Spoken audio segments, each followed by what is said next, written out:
ذرا واقعہ سنیے گا. ایک یہودی تھا نان مسلم، ایک یہودن پر عاشق ہو گیا اور عشق مجازی کا اس پر ایسا غلبہ ہوا کہ یہ مجنون جیسا ہو گیا. نہ کھانے پینے کا ہوش تھا، نہ آرام کرتا تھا، بڑا پریشان. اس زمانے میں اللہ کے ایک ولی تھے حضرت عطا رحمۃ اللہ تعالی علیہ. ان کے پاس آیا اور کہا کہ حضور میں بہت پریشان ہوں، وہ فلاں سے عشق ہو گیا ہے، چین ہی نہیں آتا. آپ اللہ والے تھے، آپ نے ایک کاغذ کے ٹکڑے پر بسم اللہ الرحمن الرحیم لکھا اور کہا یہ کھا جاؤ. اس نے وہ کاغذ کا ٹکڑا نگل لیا کہ شاید میرا کام بچ جائے گا. سچی بات ہے اس کا کام بن گیا. ہوا یہ کہ جیسے ہی اس نے کاغذ کو نکلا نا، اس کے دل کی دنیا ہی بدل گئی، ایمان کی مٹھاس ملنے لگی اور اس کے دل میں نور ظاہر ہو گیا. عورت کے عشق کو چھوڑا اور کہتا حضور بس اب مجھے کچھ اور نہیں چاہیے، جس رب کا نام اندر گیا ہے اب کلمہ پڑھائیے، مجھے مسلمان کر دیجئے.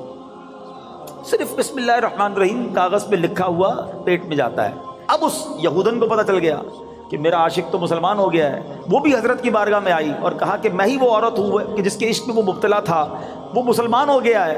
اب مجھے خواب میں روزانہ کوئی کہنے والا کہتا ہے کہ اگر تجھے جنت میں اپنا ٹھکانہ دیکھنا ہے نا تو جا اور حضرت عطا کے پاس جا، تجھے اپنا جنت میں ٹھکانہ دکھائیں گے.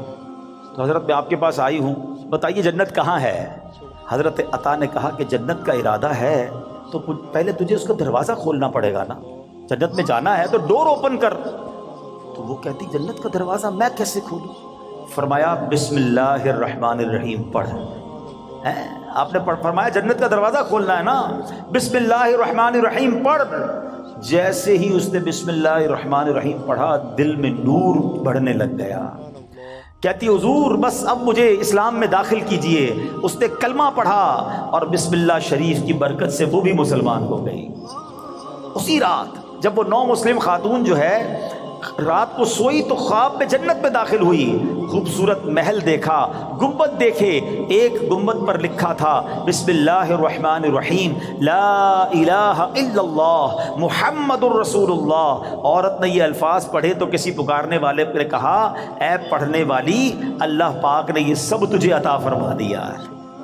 ہائے ہائے ہائے، بسم اللہ کی برکت ہے، ہم نے پائی جنت ہے، کتنی اچھی قسمت ہے، یہ سب رب کی رحمت ہے. تو بسم اللہ الرحمن الرحیم کی تو کیا ہی بات ہے. پیارے اسلامی بھائیوں، ایک پوری آیت یہ یاد رہے، شاید بہت سارے لوگوں کو پتہ نہیں ہوتا کہ دو سورتوں کے درمیان فاصلے کے لیے بسم اللہ الرحمن الرحیم کو اتارا گیا. اور یہ آیت قرآن پاک میں ایک جگہ قرآن کا حصہ بھی ہے، پارہ 19 سورہ نمل، اور یہ آیت کا حصہ ہے. اور اس کے معنی کیا ہے؟ اللہ کے نام سے ہے جو نہایت مہربان رحم والا.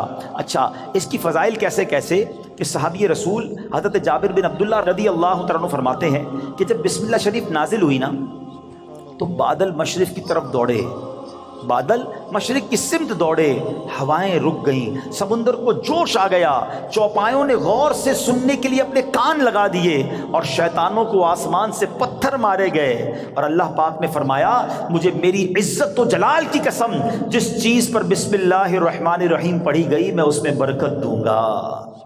کاروباری لوگ بیٹھے، برکت چاہیے نا، کاروبار میں، رزق میں، معاملات میں بسم اللہ کو تھام لو. سبحان اللہ.